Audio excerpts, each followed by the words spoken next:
Donald Trump के भारी tariff के बाद अब चाइना को भारत की याद आई है। अमेरिका की इस टैरिफ पॉलिसी ने ग्लोबल मार्केट में हलचल मचा दी है।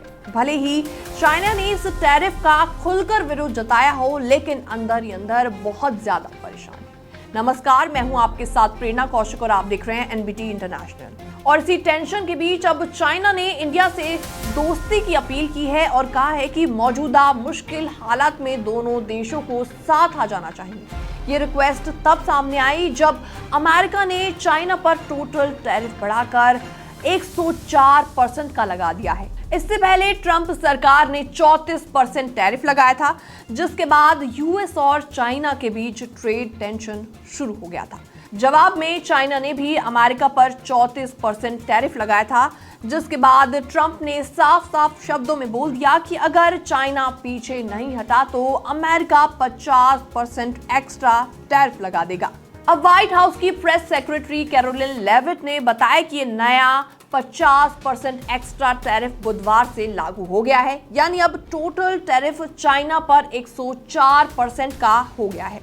भारत में चाइना एम्बेसी की प्रवक्ता यू जिंग ने अमेरिका के फैसले को क्रिटिसाइज करते हुए कहा है कि चाइना की इकोनॉमी एक स्ट्रॉन्ग और स्टेबल सिस्टम पर चलती है, जो कि ग्लोबल डेवलपमेंट में लगभग 30% का योगदान देती है। उन्होंने कहा कि चाइना हमेशा ग्लोबलाइजेशन और मल्टीनेशनल कॉर्पोरेशन को सपोर्ट करता है।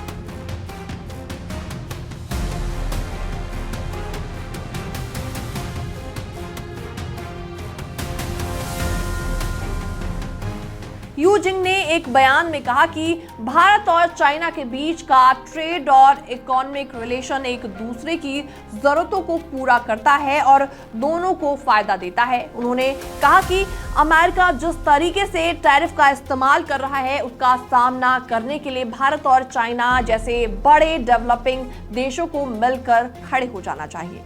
उन्होंने ये भी कहा कि अमेरिका की ये टैरिफ पॉलिसी ग्लोबल साउथ देशों को उनके डेवलपमेंट के राइट से दूर कर रही है। यू जिंग ने आगे कहा कि सभी देशों को मिलकर सही डायलॉग, ट्रू मल्टीलेटरलिज्म यानी बहुपक्षवाद और कोऑपरेशन को बढ़ावा देना चाहिए। उन्होंने ये भी कहा कि ट्रेड वॉर और टैरिफ वॉर में कभी कोई विनर नहीं होता है। फिलहाल इस रिपोर्ट में इतना ही। बाकी वर्ल्ड से जुड़ी छोटी और बड़ी खबरें देखने के लिए आप भी बने रहिए एनबीटी इंटरनेशनल के साथ।